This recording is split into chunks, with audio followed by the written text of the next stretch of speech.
الأجل الأجل يا صاحب الزمان الأجل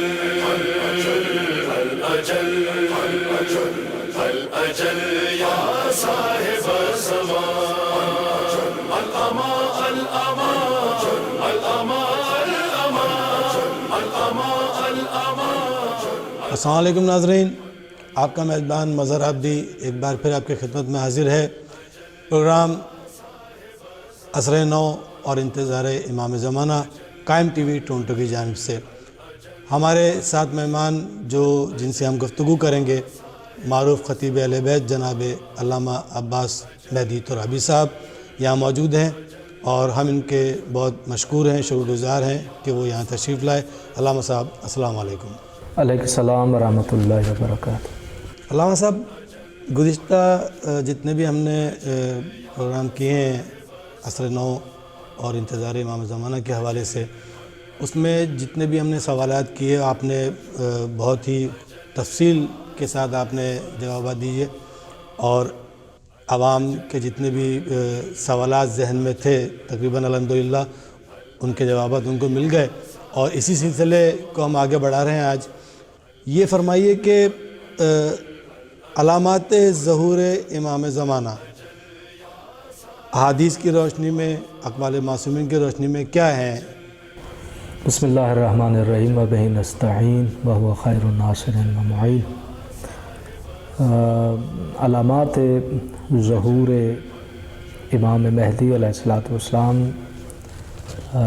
کا یہ ایک ایسا موضوع ہے جو بہت اہم ہے، ظاہر ہے، اور اس کو ہر حوالے سے عوام الناس تک مسلسل پہنچاتے رہنا چاہیے، تاکہ کوئی گھڑی اور کوئی لمحہ، کوئی زمانہ ایسا نہ رہے کہ جس گھڑی، جس زمانے میں، جس وقت میں علائم ظہور امام علیہ السلام عوام الناس تک نہ پہنچے اور وہ بے خبر رہیں.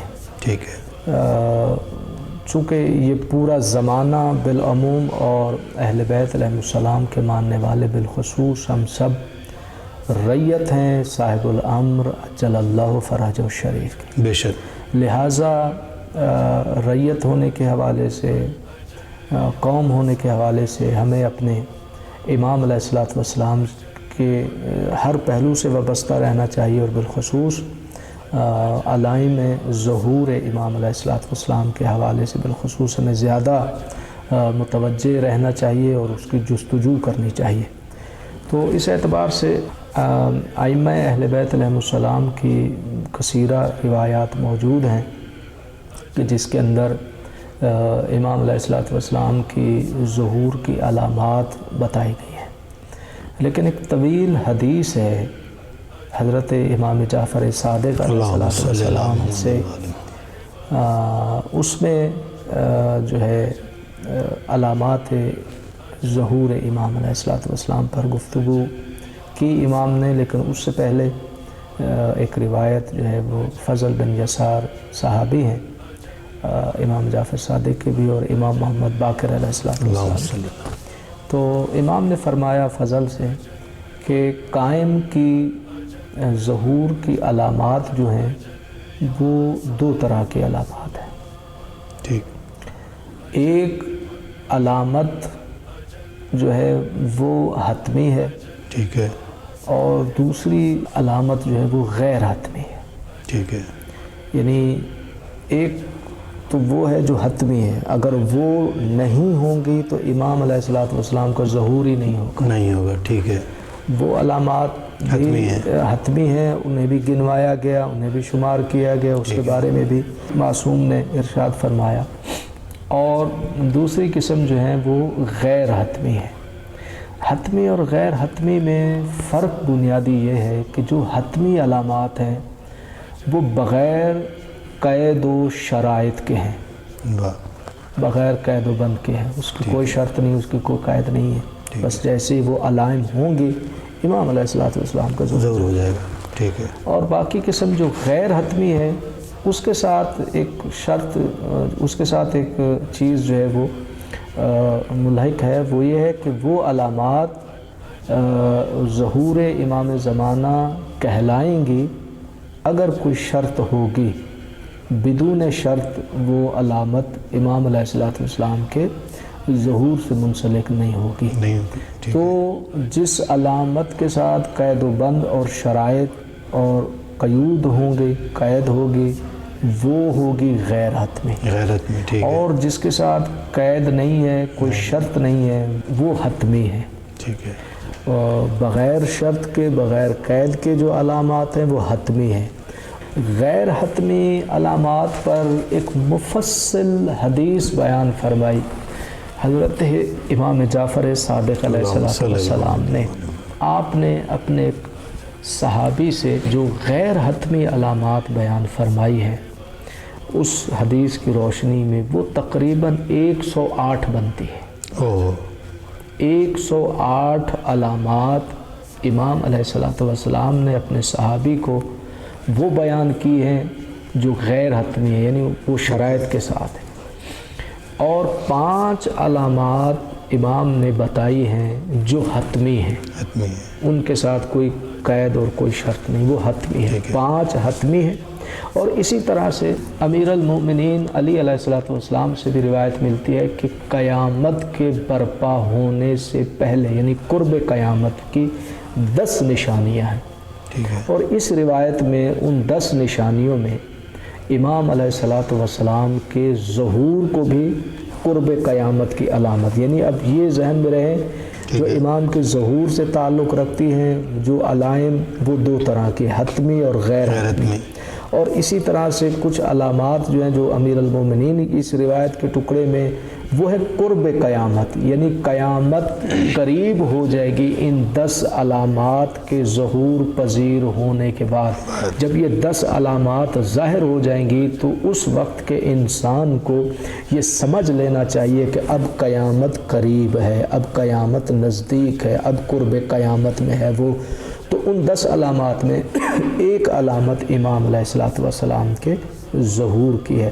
تو امام زمانہ کا ظہور قرب قیامت کی حتمی نشانی میں سے، قیامت اس وقت تک آ نہیں سکتی جب تک باطل نظام پر امام برحق قیامت بن کر نہ ٹوٹے۔ واہ واہ واہ، اس وقت تک قیامت واہ نہیں آ واہ سکتی۔ واہ۔ تو روایت شروع یہاں سے ہوتی ہے، امام اپنے صحابی کو کہتا ہے کہ ہمارے قائم کے ظہور کی غیر حتمی علامات جو ہیں ان میں سے پہلی یہ ہے کہ اہل باطل اہل حق پر غالب آ جائے گا۔ واہ، جیسا کہ ہم اپنے معاشرے میں دیکھ رہے ہیں کہ جتنی بھی باطل قوتیں ہیں وہ اسلام کے مد مقابل ہیں، اور ان کی پوری کوشش ہے کہ اسلام کو ملیہ بھیٹ کر دیا جائے، اسلام کو اپنے ہاتھ میں لے لیا جائے، جس کی شاہد مثال ہمارے پاس موجود ہے کہ غالباً 54 ممالک جو ہیں وہ مسلم ممالک ہیں، اور وہ سارے کے سارے ممالک کے سربراہ جو ہیں وہ باطل قوتوں کے زیر اثر ہیں، جس کے اوپر یہود اور ہنود اور باطل قوتیں جو ہیں یہ اس کا ثبوت ہے۔ حق ان کے پاس ہے، یعنی اسلام حق ہے، اسلام ان کے پاس ہے، اور باطل جو انہیں اپنا غلام بنا کر ان کے اوپر مسلط ہو چکا ہے، تسلط جو ہے وہ غیر کا آ چکا ہے۔ اور اس کا نقصان یہ ہے یعنی اہل باطل اہل حق پر جو ہے وہ دسترس اور غلبہ پا لیں گے۔ یہ علامات غیر حتمی جو 108 علامات جو شروع ہوتی ہیں حدیث کی، اس کی پہلی ہے، اور اس کا ثبوت یہ ہے کہ ہمارے اس معاشرے کے اندر بہت سارے ایسے لوگ پائے جاتے ہیں جو سینہ تان کے ہمیں یورپ اور امریکہ کی مثال دیتے ہیں کہ کیا نظام ہے یورپ اور امریکہ کا، کہ وہاں تو صفائی ہے، وہاں تو ستھرائی ہے، وہاں تو سچائی ہے، وہاں تو یہ ہے، وہاں تو وہ ہے۔ در حالی کہ انہیں یہ سمجھنا چاہیے کہ یہ تمام تر چیزیں ان باطل قوتوں نے اڈاپ کر لی ہیں ہم سے، یہ ان کی نہیں ہے، یہ اسلام کا ترہ امتیاز ہے۔ اور چونکہ ہم سے اڈاپ ایسے کر لیا ہے کہ جو اسلامی ممالک کے جو سربراہان ہیں وہ چونکہ ان کے ہاتھ میں کھلونا بنے ہوئے ہیں، لہٰذا انہوں نے جو ہے وہ اسلام کو دبا دیا ہے، اور باطل غالب جو ہے وہ کسی حد تک آ چکا ہے. اسی لیے جب باطل غالب آئے گا، چونکہ اللہ کا وعدہ لیا ہے لِيُظْهِرَهُ عَلَى الدِّينِ كُلِّهِ، امام علیہ السلام کے وجود کی برکت یہ ہے کہ تمام ادیان پر اسلام کو غلبہ دینا ہے. ٹھیک ہے. تو چونکہ باطل غالب آ چکا ہے حق پہ، لہٰذا یہ پہلی علامت جو ہے وہ غیر حتمی ہے. اور میرے مولا فرماتے ہیں جب دیکھو کہ مومن جو ہے وہ ذلیل و رسوا کیا جا رہا ہو اور غیر مومن کو عزت اور توقیر دی جا رہی ہو. اگر ہم اپنے معاشرے میں دیکھیں تو یہی چیزیں ہمیں قدم قدم پر نظر آ رہی ہیں. ایک پرہیزگار، ایک متقی، ایک دیندار، ایک آل محمد کا چاہنے والا، لیکن بظاہر اس کے پاس دنیاوی اعتبار سے کچھ نہیں ہے، لہٰذا اس کے اوپر جب بھی نگاہ اٹھتی ہے تو حقارت کی نگاہ اٹھتی ہے. جب بھی دیکھا جائے گا اسے حقیر دیکھا جائے گا. تو گویا کہ مومن کی اہانت اور غیر مومن کی خوشامد ہو رہی ہوگی، اور یہی ہمارے معاشرے کے اندر چل رہا ہے. اور اس کے بعد اسی طرح کے یعنی جو امام علیہ السلام کے حدیث کے اندر جو جملے آ رہے ہیں، اسی طرح کے ایک مفہوم اللہ کے رسول کے فرمان کے اندر بھی ملتا ہے. اور وہ آخری زمانے سے ظاہر چونکہ یہ قرب قیامت اور امام زمانہ تو وہ بھی ہے، اور اسی سے مماثلت وہی چیزیں جو اللہ کے رسول نے بیان کی وہی فرزند رسول نے. چونکہ جب زبان ایک ہو، شجرہ ایک ہو، مقصد ایک ہو، تو ظاہر جملے اور الفاظ بھی ایک ہیں. جیسے محمد مصطفیٰ ہادی امت، ویسے جعفر صادق ہادی امت. تو امام فرماتے ہیں کہ قرآن اچھے گلے سے اس کی تلاوت ہو رہی ہوگی، قرآن سے استفادہ نہیں کیا جائے گا. اور اس وقت ہم اگر معاشرے میں دیکھیں تو قرآن بہت اچھی آواز میں پڑھا جا رہا ہے، سریلی آواز میں پڑھا جا رہا ہے، اور پورے مہینے تسلسل کے ساتھ پڑھا جاتا ہے، لیکن اس قرآن سے استفادہ نہیں ہوتا ہے. امام جعفر صادق علیہ السلام کا فرمان ہے بہت سارے قرآن پڑھتے ہیں، بہت سارے قرآن پڑھتے ہیں، لیکن قرآن پلٹ کر ان پہ لعنت کر رہا ہوتا ہے. اور یہی امام علیہ السلام کی علامات بن رہی ہے کہ قرآن جو ہے وہ اچھے لہن میں تو پڑھا جا رہا ہے، لیکن قرآن سے استفادہ نہیں ہو رہا، بس پڑھے جا رہے ہیں اندھوں کی طرح پڑھے جا رہے ہیں. جبکہ قرآن کہتا ہے مجھے پڑھو کم، غور زیادہ کرو. جبکہ قرآن نے خود فیصلہ دیا ہے، قرآن کہتا ہے بسم اللہ الرحمن الرحیم وَرَتِّلِ الْقُرْآنَ تَرْتِیلًا، قرآن کو پڑھو ٹھہر کے، رک کے. جب تم رک کے قرآن پڑھو گے تو اس میں غور بھی کرو گے، اس میں غوض بھی کرو گے. جب تم غور کرو گے تو تمہارے لیے ہدایت کا سامان اس کے اندر جو ہے وہ عیاں ہو جائے گا. اور قرآن ابتدا ہی میں کہہ رہا ہے ھدی للمتقین، میں کتاب ہدایت ہوں، لیکن میں ہر ایک کی ہدایت نہیں کرتی.